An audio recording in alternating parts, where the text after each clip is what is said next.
Sang Kuryang dan Gunung Tangkuban Perahu. Pada zaman dahulu, di sebuah kerajaan makmur bernama Parahyangan, hiduplah seorang putri cantik bernama Dayang Sumbi.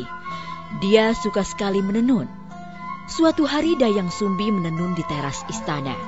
Entah kenapa, hari itu dia sedikit pusing dan lemas. Sementara benang pemintalnya berkali-kali jatuh.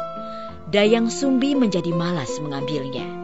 Karena jengkel, benang pintalnya jatuh terus, dia pun berkata, "Barang siapa yang mengambil benang pintalan itu untukku, saya bersumpah kalau dia laki-laki akan kuambil sebagai suami."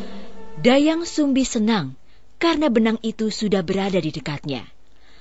Lalu siapa gerangan yang mengambilnya? Hah? Siapa yang telah mengambilkan benang pintal ini untukku? Sepertinya tidak ada orang di sini. Betapa terkejutnya Dayang Sumbi. Karena yang mengambil benang itu adalah si Tumang, anjing kerajaan yang terkenal setia dan sakti. Akulah yang mengambilkan untukmu, Dayang Sumbi. Kamu, Tumang? Berarti kamu akan menjadi suamiku? Bagaimanapun, Dayang Sumbi tidak bisa mencabut sumpahnya. Dia pun menikah dengan Tumang. Hasil pernikahan mereka, Dayang Sumbi melahirkan seorang bayi laki-laki yang berwujud manusia yang diberi nama Sang Kuryang. Tumang berpesan kepada Dayang Sumbi supaya tidak mengatakan pada Sang Kuryang jika Tumang adalah ayahnya. Dayang Sumbi, tolong jangan katakan kepada anak kita jika aku adalah ayahnya. Baiklah Tumang, aku tidak akan mengatakannya kepada Sang Kuryang anak kita. Sang Kuryang tumbuh menjadi anak laki-laki yang sehat, lincah dan cerdas. Tumang pun selalu mengikuti Sang Kuryang kemana dia pergi, serta mengajarkan kesaktian yang dimilikinya. Ayo Tumang, ayo cepat, kejar aku. Iya Sang Kuryang, aku akan mengejarmu.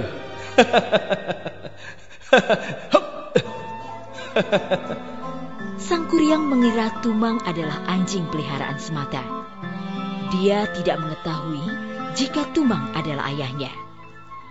Suatu hari, Dayang Sumbi menyuruh Sang Kuryang berburu binatang untuk pesta di istana.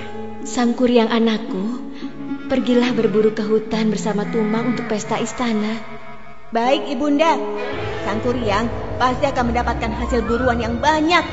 Sang Kuryang pun pergi ke hutan ditemani Tumang. Sayangnya, sampai hari gelap, dia tidak mendapatkan hasil. Karena jengkel, akhirnya Sang Kuryang membunuh Tumang dan menyerahkan dagingnya sebagai hasil buruan untuk pesta istana. Dayang Sumbi tidak mengetahui jika daging itu adalah si Tumang. Dia mengira itu daging hasil buruan. Ibunda, ini hasil buruan untuk pesta istana nanti. Wah, terima kasih anakku Sang Kuryang. Setelah pesta usai, Dayang Sumbi menanyakan keberadaan Tumang yang tidak kelihatan di pesta istana. Anakku Sang Kuryang, apa kau melihat Tumang? Sudah aku cari kemana-mana tapi dia tidak ada. Akhirnya Sang Kuryang mengakui perbuatannya.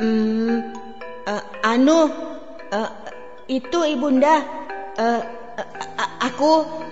aku sudah membunuhnya dan kujadikan hewan buruan kemarin. Apa? Kenapa kau melakukan itu Sang Kuryang? Dayang Sumbi tidak bisa menahan emosinya. Dia memukul Sang Kuryang di keningnya hingga mengucurkan darah. Ampun Bu, maafkan Sang Kuryang Bu. Akibat perbuatannya yang sudah memukul Sang Kuryang, Dayang Sumbi diusir dari istana oleh sang raja. Bagaimanapun, Sang Kuryang adalah calon putra mahkota. Tidak ada yang boleh memukulnya. Dayang Sumbi pun akhirnya pergi meninggalkan istana. Waktu pun berlalu.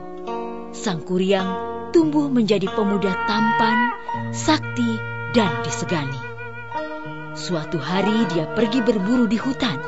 Alangkah terkejutnya dia saat bertemu dengan seorang gadis yang sangat cantik. Hah? Siapa gadis itu? Wajahnya begitu cantik rupawan. Sang Kuryang tidak tahu jika perempuan itu adalah Dayang Sumbi ibunya. Begitu pula sebaliknya, mereka saling jatuh hati. Sang Kuryang tidak berpikir lama untuk melamar Dayang Sumbi. Kemudian Dayang Sumbi menerima lamaran itu. Dia sama sekali tidak mengenal Sang Kuryang yang sudah tumbuh dewasa. Baiklah, aku bersedia menjadi istrimu, wahai pemuda tampan. Namun sebelum hari pernikahan mereka, Dayang Sumbi menemukan bekas luka di kening Sang Kuryang yang sama persis dengan anaknya dulu. Hah? Ya Tuhan, ternyata pemuda ini Sang Kuryang anakku. Luka di keningnya sama seperti dahulu. Dia memang anakku. Dayang Sumbi segera berusaha mencari akal untuk menggagalkan pernikahannya dengan Sang Kuryang. Sang Kuryang, kamu bisa menikahiku, asalkan kamu bisa memenuhi permintaanku. Apa gerangan permintaanmu, wahai gadis cantik? Dayang Sumbi sudah memikirkan syarat itu. Suatu hal yang tidak mungkin dipenuhi oleh Sang Kuryang. Aku ingin kamu mengubah bukit itu menjadi bendungan dan membuat perahu untuk menyusuri bendungan itu. Semua itu harus sudah selesai sebelum fajar menyingsing. Permintaan Dayang Sumbi sungguh berat. Namun Sang Kuryang tidak ingin kehilangan Dayang Sumbi.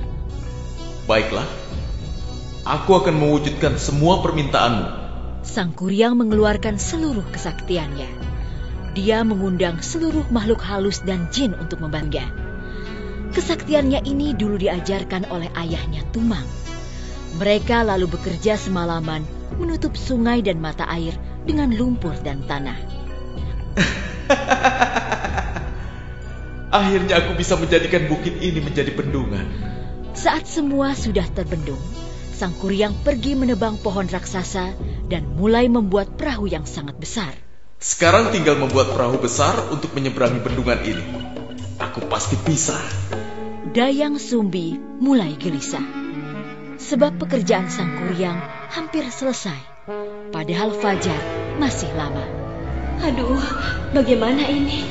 Aku harus menggagalkan usaha Sang Kuryang sebelum terbit fajar. Dayang Sumbi berdoa dengan khusyuk kepada Tuhan agar usaha Sang Kuryang gagal. Oh Tuhan, bagaimana mungkin aku menikah dengan anakku sendiri? Itu tidak mungkin. Tolonglah percepat fajar datang agar semua makhluk halus itu pergi. Dan tidak ada yang membantu Sang Kuryang menyelesaikan pembuatan perahu besar itu sebelum fajar tiba. Keajaiban pun terjadi. Matahari terbit lebih cepat. Usaha Sang Kuryang pun gagal. Hah? Sudah pagi? Padahal perahu yang aku buat belum selesai. Sang Kuryang sangat marah saat mengetahui jika dia ditipu. Siapa sebenarnya kau ini? Kau sudah menipuku. Tega sekali kamu. Dayang Sumbi menangis mendengar perkataan Sang Kuryang. Bagaimana mungkin aku bisa menikahimu, anakku? Sesungguhnya aku adalah Dayang Sumbi, ibu kandungmu. Sang Kuryang tidak percaya dengan ucapan Dayang Sumbi. Dia marah. Tidak mungkin. Aku tidak percaya semua perkataanmu. Tidak mungkin. Tidak.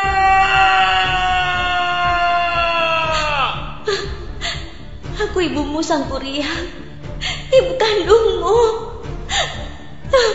Kemudian Sang Kuryang menendang perahu buatannya hingga terlempar jauh. Perahu itu jatuh dengan posisi terbalik dan berubah menjadi gunung yang hingga sekarang dikenal dengan sebutan Gunung Tangkuban Perahu.